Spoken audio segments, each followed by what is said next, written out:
നമസ്കാരം. ഭഗവാൻ ശ്രീമന്നാരായണന്റെ വാഹനമായ ഗരുഡനും സൂര്യന്റെ തേരാളി അരുണനും ജനിച്ച സ്ഥലമെന്നും ലളിതാ സഹസ്രനാമം ഉദ്ഭവിച്ച ക്ഷേത്രമെന്നും ഈ ക്ഷേത്രത്തിലെ നെയ്ക്കുള ദർശന ഉത്സവത്തിൽ പങ്കുകൊണ്ടാൽ മുക്തി എന്നും സ്ഥലപുരാണത്തിൽ പരാമർശിക്കുന്ന ഒരു ശിവക്ഷേത്രത്തെക്കുറിച്ച് അറിഞ്ഞിരിക്കാം. ക്ഷേത്രം അരുൾമികു ലളിതാംബികെ സമേത മേഘനാഥസ്വാമി തിരുക്കോവിൽ.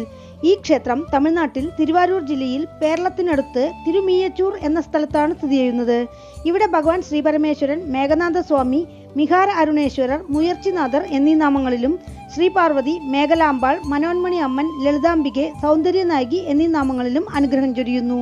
പ്രധാനമായും ശനീശ്വരൻ, യമധർമ്മൻ, ബാലി, സുഗ്രീവൻ, അരുണൻ, ഗരുഡൻ എന്നിവരുടെ അവതാര സ്ഥലമാണ് ഈ പ്രദേശം. കാവേരി നദിയുടെ തെക്ക് കരയിലുള്ള പ്രശസ്തമായ 276 ശിവക്ഷേത്രങ്ങളിൽ 56ാമത്തേതും പ്രശസ്ത ശിവഭക്തരായ 63 നായന്മാരുടെ കവിതാ സമാഹാരമായ ദേവാരംപാടിൽ ഉൾപ്പെട്ടിട്ടുള്ള 274 ശിവക്ഷേത്രങ്ങളിൽ 119ാമത്തേതുമാണ് തിരുമീയച്ചൂർ മേഘനാഥസ്വാമി തിരുക്കോവിൽ. വേളാംകുറിച്ചി ആധീനത്തിന്റെ കീഴിലാണ് ഈ ക്ഷേത്രം. 120ാമത്തെ പാടൽപ്പറ്റ ക്ഷേത്രവും കാവേരി തെൻകരയിലെ 57ാമത്തെ ക്ഷേത്രവുമായ ഇളങ്കോവിൽ ഈ ക്ഷേത്രത്തിനകത്ത് തന്നെയാണ്. അവിടെ ഭഗവാൻ സകല ഭുവനേശ്വരർ എന്നറിയപ്പെടുന്നു. 63 നായന്മാരിൽ സമ്പന്തർ മേഘനാഥസ്വാമിയെക്കുറിച്ചും അപ്പർ സ്വാമികൾ സകല ഭുവനേശ്വരരെ കുറിച്ചും പതികം പാടിയിരിക്കുന്നു. ലളിതാ സഹസ്രനാമത്തിന്റെ ഉദ്ഭവം ഈ ക്ഷേത്രത്തിൽ നിന്നാണെന്നാണ് സ്ഥലപുരാണത്തിൽ പരാമർശിച്ചിരിക്കുന്നത്. ചിത്തിരമാസം 21 മുതൽ 27 വരെ സൂര്യൻ തന്റെ പ്രഭാത കിരണങ്ങളാൽ മൂലവർ മേഘനാഥസ്വാമിക്ക് അർച്ചന ചെയ്യുന്നു.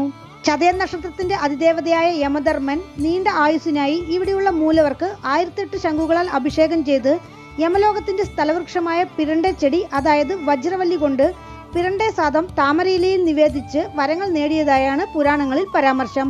പിരണ്ടെ ആയുർവൃദ്ധിക്ക് ഉത്തമം എന്നതാണ് ഇതിലടങ്ങിയിരിക്കുന്ന സൂക്ഷ്മരഹസ്യം. ഈ ക്ഷേത്രത്തെക്കുറിച്ചുള്ള ഐതിഹ്യങ്ങൾ ഇങ്ങനെയാണ്. കശ്യപ മഹർഷിയുടെ ഭാര്യമാരായിരുന്ന കദ്രുവും വിനതയും പുത്രഭാഗ്യത്തിനായി ഇവിടെയുള്ള മേഘനാഥസ്വാമിയെ പൂജിച്ചു വന്നു. ഇവർക്ക് ഓരോ അണ്ടം വീതം കൊടുത്ത് 1 വർഷം പൂജ ചെയ്യാൻ ഭഗവാൻ ഉപദേശിച്ചു.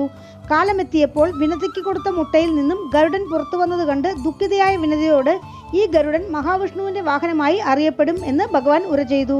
സമയമെത്തിയിട്ടും താൻ പൂജിച്ച മുട്ട വിരിയാത്തതിനാൽ കദ്രു ആ മുട്ട ഉടച്ചു നോക്കി. അതിൽ നിന്നും ഉടൽ വരെ മാത്രം വളർച്ചയെത്തിയ അംഗഹീനായ കുഞ്ഞ് പുറത്തു വന്നു. തന്റെ തെറ്റിൽ പശ്ചാത്തപിച്ച് ശിവഭഗവാനോട് മാപ്പു പറഞ്ഞ കദ്രുവിനോട് ഈ കുഞ്ഞ് സൂര്യന്റെ 7 കുതിരകളെ പൂട്ടിയ രഥത്തിന്റെ സാരഥിയായി മാറും. സൂര്യോദയത്തെ ഇവന്റെ പേരിൽ അരുണോദയം എന്ന് ലോകം വാഴ്ത്തുമെന്ന് അരുൾ കൊടുത്തു. തീവ്ര ശിവഭക്തനായിരുന്ന അരുണൻ കൈലാസത്തിൽ പോയി പരമശിവനെ ദർശിക്കണമെന്ന് ആഗ്രഹിച്ച് സൂര്യനോട് അനുമതി ചോദിച്ചു. സൂര്യൻ അനുമതി കൊടുത്തില്ലെന്ന് മാത്രമല്ല, അംഗഹീനായ നീയാണോ കൈലാസത്തേക്ക് പോകുന്നത് എന്ന് പരിഹസിക്കുകയും ചെയ്തു. ഈ വാഗ്വാദങ്ങളെല്ലാം ശിവഭഗവാൻ ശ്രദ്ധിച്ചുകൊണ്ടിരുന്നു. പക്ഷേ പരിശ്രമം കൈവിടാതെ അരുണൻ മോഹിനി രൂപമെടുത്ത് അരുണി എന്ന നാമത്തിൽ കൈലാസം പോകവേ ഈ മോഹിനിയുടെ സൗന്ദര്യത്തിൽ മയങ്ങിയ ഇന്ദ്രൻ അവളെ പ്രാപിക്കുകയും അതിന്റെ ഫലമായി അവർക്കുണ്ടായ കുഞ്ഞാണ് വാനരശ്രേഷ്ഠനായ ബാലി. കൈലാസത്തിലെത്തി ശിവദർശനം കിട്ടിയ ശേഷം തിരിച്ചെത്തിയ അരുണൻ ഈ കഥ സൂര്യദേവനോട് പറഞ്ഞപ്പോൾ ആ മോഹിനി രൂപം കാണണമെന്നായി സൂര്യൻ. വീണ്ടും അരുണൻ അരുണിയായി മാറിയപ്പോൾ സൂര്യനും ആ സൗന്ദര്യത്തിന് അടിമപ്പെട്ടു. അവർക്ക് പിറന്ന കുഞ്ഞാണ് സുഗ്രീവൻ. പ്രപഞ്ചത്തിന് പ്രകാശം പരത്തുന്ന ജോലി സൂര്യൻ ചെയ്യുന്നുണ്ടെങ്കിലും സൂര്യഭഗവാൻ 2 പാപങ്ങൾ ചെയ്തു. ഒന്ന്, അരുണന്റെ ശിവക്ഷേത്ര ദർശനം തടസ്സപ്പെടുത്തിയത്. രണ്ടാമത്, അംഗഹീനായ അരുണനെ പരിഹസിച്ചത്. ഇതിന് തക്ക ശിക്ഷ കൊടുക്കണമെന്ന് വിചാരിച്ച് സൂര്യന്റെ ഒളി നഷ്ടപ്പെട്ട് മേനി കറുത്ത വർണ്ണമായി പോകട്ടെ എന്ന് ശിവഭഗവാൻ ശപിച്ചു. അതോടെ ലോകം ഇരുണ്ടുപോയി. തന്റെ തെറ്റിൽ പശ്ചാത്തപിച്ച് മാപ്പ് ചോദിച്ച സൂര്യനോട് ഭഗവാൻ 7 മാസം ശിവപൂജ ചെയ്യാൻ നിർദ്ദേശിച്ചു. സൂര്യൻ മേഘമണ്ഡലത്തിൽ ആനപ്പുറത്ത് ഭഗവാനെയും ദേവിയെയും പ്രതിഷ്ഠിച്ച് പൂജ ചെയ്തതിനാൽ ശ്രീ പരമേശ്വരൻ മേഘനാഥസ്വാമി എന്നറിയപ്പെട്ടു. ഭഗവാനെ പൂജ ചെയ്തുകൊണ്ടിരുന്ന സൂര്യന്റെ കറുത്ത നിറം 7ാമത്തെ മാസമായിട്ടും മാറിയില്ല. ശാപം തീരാൻ കുറച്ച് ദിവസങ്ങൾ കൂടി ബാക്കി നിൽക്കെ അസഹിഷ്ണുതയോടെ സൂര്യൻ ഹേ മിഗുര എന്ന് ഭഗവാനെ വിളിച്ച് അലമുറയിട്ടു. ഭഗവാനോടൊപ്പം ഏകാന്തതയിൽ സ്വൈരമായിരുന്ന അമ്പാൾ സൂര്യന്റെ ഈ ശബ്ദം കേട്ട് കോപത്തോടെ സൂര്യനെ ശപിക്കാൻ മുതിർന്നപ്പോൾ ശിവഭഗവാൻ അമ്പാളെ തടുത്തു. നാം കൊടുത്ത ശാപം നീങ്ങിയിട്ടില്ല എന്ന സങ്കടത്തിൽ നമ്മെ വിളിക്കുകയാണ് സൂര്യൻ. അതിനിടയിൽ ദേവി വീണ്ടും ശപിച്ചാൽ ഭൂലോകം പിന്നെയും ഇരുണ്ടുപോകും എന്ന് പറഞ്ഞു മനസ്സിലാക്കി ഭഗവാൻ ദേവിയെ ശാന്തയാക്കി എന്നാണ് ഐതിഹ്യം. ഈ ഐതിഹ്യത്തെ സാധൂകരിക്കും വിധം ക്ഷേത്രത്തിൽ ക്ഷേത്ര പുരാണേശ്വരർ ശില്പമുണ്ട്. ഭഗവാൻ ദേവിയെ സമാധാനിപ്പിക്കുന്നതെന്ന് തോന്നുന്ന ഈ ശില്പത്തിൽ വലതുഭാഗത്തു നിന്ന് നോക്കിയാൽ അമ്പാളുടെ മുഖം കോപമായും ഇടതുഭാഗത്തു നിന്ന് നോക്കിയാൽ ശാന്തമായും തോന്നിക്കുന്നത് അതിശയം തന്നെ. ലളിതാ സഹസ്രനാമം തിരുമീയച്ചൂർ ക്ഷേത്രത്തിൽ ഉദ്ഭവിച്ചതിന്റെ കാരണം ഇങ്ങനെയാണ്. ബണ്ടാസുരന്റെ ശല്യം സഹിക്കവയ്യാതെ ദേവന്മാരും മുനിമാരും ആദിപരാശക്തിയെ അഭയം പ്രാപിച്ചു. തങ്ങളെ രക്ഷിക്കാൻ ദേവിക്കേ കഴിയൂ എന്നതിനാൽ അവർ യാഗം ആരംഭിച്ചു. യാഗകുണ്ഡത്തിൽ നിന്നും ശ്രീചക്രരഥത്തിൽ ദേവി ലളിതാംബിക എന്ന നാമത്തോടെ അവതരിച്ച് അസുരനോട് പോരിനു പോയി അസുരനെ വധിച്ചു. ഉഗ്രസ്വരൂപിണിയായിരുന്ന ദേവിയെ ഭൂലോക നന്മയ്ക്കായി ശാന്തസ്വരൂപിണിയാക്കാനായി മനോന്മണി എന്ന തിരുനാമത്തോടെ ശ്രീപുരവാസിനിയായി ഭൂമിയിൽ പോയി തപസ് ചെയ്യാൻ ഭഗവാൻ നിർദ്ദേശിച്ചു. അംബിക ഇവിടെ എത്തി തപം ചെയ്ത് ശാന്തസ്വരൂപിണിയായി കുടികൊണ്ട് തന്റെ മുഖത്തു നിന്ന് വസിനി വാഗ്ദേവതകളെ സൃഷ്ടിച്ചു. അവർ ദേവിയെ 1000 തിരുനാമങ്ങൾ കൊണ്ട് സ്തുതിച്ചതാണ് ഓം ശ്രീ മാതാ ശ്രീ മഹാരാജ്ഞി എന്ന് തുടങ്ങുന്ന ലളിതാ സഹസ്രനാമം. ദേവി ലളിതാംബികയുടെ ഉപദേശം കിട്ടിയ ഹയഗ്രീവർ അഗസ്ത്യ മഹർഷിയോട് ലളിതാ സഹസ്രനാമത്തിന്റെ മഹിമയെപ്പറ്റി വിവരിച്ചപ്പോൾ ലളിതാ സഹസ്രനാമം എവിടെ പാരായണം ചെയ്താൽ പൂർണ്ണ ഫലം ലഭിക്കും എന്ന് മഹർഷി ചോദിച്ചത്രേ. അതിന് മറുപടിയായി അമ്പാൾ മനോന്മണിയായി ഭൂമിയിൽ കുടികൊള്ളുന്ന സ്ഥലത്ത് ചെന്നാൽ പൂർണ്ണ ഫലം ലഭിക്കുമെന്ന് ഹയഗ്രീവർ പറഞ്ഞപ്പോൾ അഗസ്ത്യ മഹർഷി ഭാര്യ ലോപമുദ്രയോടൊപ്പം തിരുമിയച്ചൂരിലെത്തി ലളിതാ സഹസ്രനാമം പാരായണം ചെയ്തു. അംബിക മനം നിറഞ്ഞ് നവരത്നങ്ങളായി അവർക്ക് ദർശനം കൊടുത്തു. അന്നേരം അഗസ്ത്യർ ലളിതാ നവരത്നമാല എന്ന കീർത്തനം പാടി ദേവിയെ സ്തുതിച്ചു എന്നാണ് ഐതിഹ്യം. പൗർണമി ദിവസം ഭക്തർ ദേവിക്ക് ലളിതാ സഹസ്രനാമ അർച്ചന ചെയ്താൽ സകല നന്മകളും ലഭിക്കും എന്നാണ് വിശ്വാസം. തിരുമിയച്ചൂരിലെ ദേവി ലളിതാംബിക തന്റെ ഭക്തയോട് കൊലുസ് അതായത് പാദസരം ചോദിച്ച കഥ ഇങ്ങനെയാണ്. പൂജാരിമാർ സർവാഭരണ വിഭൂഷിതയാക്കി ദേവിയെ അണിയിച്ചൊരുക്കുമെങ്കിലും ദേവിയുടെ കാലിൽ കൊലുസുണ്ടായിരുന്നില്ല. ഒരു നാൾ ദേവിയുടെ ഒരു ഭക്തയ്ക്ക് സ്വപ്നത്തിൽ അമ്പാൾ കൊലുസ് ചോദിച്ചതായി തോന്നി ക്ഷേത്രത്തിൽ വന്ന് പറഞ്ഞപ്പോൾ ദേവിയുടെ ശിലയിൽ കൊലുസണിയിക്കാനുള്ള ഇടം ഇല്ല എന്ന് പൂജാരി പറഞ്ഞത്രേ. പിന്നീട് വിശദമായി പരിശോധിച്ചപ്പോൾ നീണ്ട കാലമായുള്ള അഭിഷേകത്തിലൂടെ കൊലുസണിയിക്കാനുള്ള ദ്വാരം ഉണ്ടായിരുന്നത് അടഞ്ഞതാണെന്ന് മനസ്സിലാക്കി ശരിയാക്കി. ആ ഭക്ത ദേവിക്ക് സ്വർണ്ണ കൊലുസ് വഴിപാടായി കൊടുത്തു.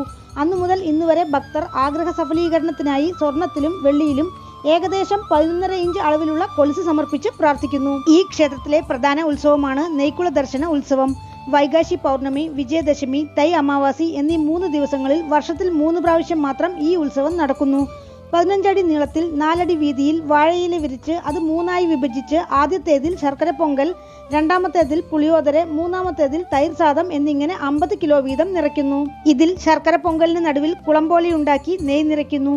ദേവി ലളിതാംബികയ്ക്ക് അഭിഷേക ആരാധനകൾ ചെയ്ത് സർവാലങ്കാര വിഭൂഷിതയാക്കിയ ശേഷം തിരശീല മാറ്റി ദേവിയുടെ ജ്വലിക്കുന്ന സുന്ദരവദനം നെയ്ക്കുളത്തിൽ പ്രതിബിംബിക്കുന്ന തരത്തിൽ തയ്യാറാക്കുന്നു. ഈ നെയ്ക്കുള ദർശനം കണ്ടാൽ പുനർജന്മമില്ല മുക്തി എന്നതിനാൽ ഈ ഉത്സവത്തിൽ പങ്കെടുക്കാൻ ആയിരക്കണക്കിന് ആളുകൾ എത്തുന്നു. മധുരയിൽ മീനാക്ഷി അമ്മനും ശ്രീവില്ലിപുത്തൂരിൽ ആണ്ടാൾക്കും കിളിയുണ്ട്. പക്ഷേ അത് അലങ്കാരമാണ്, അല്ലാതെ ശിലയിൽ കിളിയില്ല. ഈ ക്ഷേത്രത്തിലുള്ള ദുർഗാ ഭഗവതിയുടെ ശിലയിൽ കിളിയുണ്ട്. ശുഗബ്രഹ്മ ദുർഗാദേവി 8 കരങ്ങളോടെ മഹിഷാസുരന്റെ മേൽ കാലമർത്തി നിൽക്കുകയാണെങ്കിലും ശാന്തസ്വരൂപിണിയാണ്. ഈ കിളി ഭക്തരുടെ ആവശ്യങ്ങൾ ദുർഗാ ഭഗവതി മൂലം ലളിതാംബിക അമ്മന്റെ അടുത്തെത്തിക്കുന്നു എന്നാണ് വിശ്വാസം. ഇന്നും ദിനവും വൈകുന്നേരങ്ങളിൽ മാത്രം ഒരു തത്തക്കിളി ദുർഗാ സന്നിധിയിൽ നിന്ന് ലളിതാംബിക സന്നിധിയിലേക്ക് പോയിട്ട് വരുന്നത് ഭക്തർക്ക് നേരിൽ കാണാം. ആ കിളി ശുഗമഹർഷിയായിരിക്കാം എന്നാണ് പറയുന്നത്. 2000 വർഷത്തോളം പഴക്കം കണക്കാക്കുന്നതും 5 നില രാജഗോപുരത്തോടെയും 3 നില ഗോപുരത്തോടെയും 2 പ്രകാരങ്ങളോടെയും കൂടി കാണപ്പെടുന്ന ശ്രീ ലളിതാംബിക സമേത മേഘനാഥ സ്വാമി തിരുക്കോവിൽ ചോഴരാജാക്കന്മാർ നിർമ്മിച്ചതായാണ് അനുമാനം. കൊടിമരം, ബലിപീഠം, നന്ദി ഭഗവാനെയും കടന്ന് അകത്ത് പ്രവേശിച്ചാൽ വലതുഭാഗത്താണ് ലളിതാംബിക അമ്മൻ സന്നിധി. ദേവി ലളിതാംബിക അമ്മൻ ശ്രീചക്രപീഠത്തിൽ രാജസിംഹാസനത്തിൽ അഭയവരദഹസ്ത മുദ്രയോടെ വലതുകാൽ മടക്കി വെച്ച് ഇടതുകാൽ തൂക്കിയിട്ട് പുഞ്ചിരിയോടെ ലോകത്തിന്റെ മഹാറാണിയായി ഇരിക്കുന്ന രൂപത്തിലുള്ള പ്രതിഷ്ഠയാണ്. ഈ സന്നിധിയുടെ മുന്നിലിരുന്ന് ലളിതാ സഹസ്രനാമം പാരായണം ചെയ്യുന്നവർക്ക് ദേവിയുടെ പരിപൂർണ അനുഗ്രഹം സിദ്ധിക്കുമെന്നാണ് വിശ്വാസം. തിരുമിയച്ചൂർ ക്ഷേത്രത്തിലെ പ്രധാന കരുവറയിൽ ദ്വാരപാലകർ കാവൽ നിൽക്കെ ഗജപൃഷ്ഠ വിമാനത്തിന് കീഴിൽ ശിവഭഗവാൻ സ്വയംഭൂ ശിവലിംഗമായി മേഘനാഥസ്വാമി എന്ന നാമത്തിൽ കിഴക്ക് ദർശനമായി അനുഗ്രഹം ചൊരിയുന്നു. ഭക്തർ തങ്ങളുടെ നക്ഷത്രത്തിൽ ആയുൾ ഹോമം, മൃത്യുഞ്ജയ ഹോമം, ഷഷ്ട്യബ്ദപൂർത്തി, ശതാഭിഷേകം എന്നിവ നടത്തുന്നു. ഈ സന്നിധിയിൽ താമരയിലയിൽ ഭഗവാന് പിരണ്ടേ സാദം നിവേദിച്ച് ഭക്തർക്ക് പ്രസാദമായി കൊടുത്താൽ ഏതു വിധത്തിലുള്ള രോഗങ്ങളും മാറും എന്നാണ് വിശ്വാസം. ഈ ക്ഷേത്രത്തിലുള്ള മറ്റൊരു പാടൽപ്പെട്ട സ്ഥലമായ ഇളങ്കോവിലിലെ ഭഗവാൻ സകല ഭുവനേശ്വരരും സ്വയംഭൂവാണ്. ദേവി മിന്നും മേഖലയാൽ സന്നിധി വടക്ക് പ്രകാരത്തിലാണ്. ഈ 2 ക്ഷേത്രങ്ങളിലുമായി വിനായകർ, സൈക്കിഴാർ, സപ്തമാതാക്കൾ, അഗ്നി, യമൻ, ഇന്ദ്രൻ പൂജിച്ച ശിവലിംഗങ്ങൾ, വള്ളിദേവേനി സമേത സുബ്രഹ്മണ്യർ, നിര്യതി, വരുണൻ, കുബേരൻ, അഗസ്ത്യർ പൂജിച്ച ശിവലിംഗങ്ങൾ, ചതുർഭുജ ദക്ഷിണാമൂർത്തി, ക്ഷേത്രപുരാണേശ്വരർ, ലിംഗോദ്ഭവർ, ബ്രഹ്മാവ്, 12 രാശിനാഗങ്ങൾ, ചന്ദ്രശേഖരർ, ഋഷഭാരൂഢർ, അഷ്ടഭുജ ദുർഗ, മഹാവിഷ്ണു, സ്ഥലവിനായകർ, ചണ്ഡികേശ്വരർ, പഞ്ചഭൂതലിംഗങ്ങൾ, കല്യാണസുന്ദരർ എന്നിങ്ങനെ ധാരാളം ഉപപ്രതിഷ്ഠകളുമുണ്ട്. ക്ഷേത്രവൃക്ഷം മന്ദാരം, വില്വം. ക്ഷേത്രതീർത്ഥം സൂര്യപുഷ്കരണി. ആഗമവിധി പ്രകാരമുള്ള 6 കാല പൂജകളാണ് ക്ഷേത്രത്തിൽ അനുഷ്ഠിക്കുന്നത്. ഭീഷ്മർക്ക് മുക്തി ലഭിച്ച ദിനവും സൂര്യന് ശാപം മാറിയ ദിനവുമായ രഥസപ്തമി ഏകദിന ഉത്സവം നവരാത്രി, വിജയദശമി, മാസി അഷ്ടമി, വൈകാശി പൗർണമി, ശിവരാത്രി എന്നിവയാണ് ക്ഷേത്രത്തിലെ പ്രധാന ഉത്സവങ്ങൾ. പൂജാ സമയം രാവിലെ 6 മണി മുതൽ ഉച്ചയ്ക്ക് 12 മണി വരെ, വൈകുന്നേരം 4:30 മണി മുതൽ രാത്രി 9 മണി വരെ. ക്ഷേത്രത്തിലേക്ക് എത്തുവാൻ കാരയ്ക്കാലിൽ നിന്ന് 25 കിലോമീറ്റർ, പേരളത്ത് നിന്ന് 2 കിലോമീറ്റർ. അടുത്തുള്ള റെയിൽവേ സ്റ്റേഷൻ പേരളം. വീണ്ടും അടുത്ത വീഡിയോയിൽ കാണാം. നന്ദി.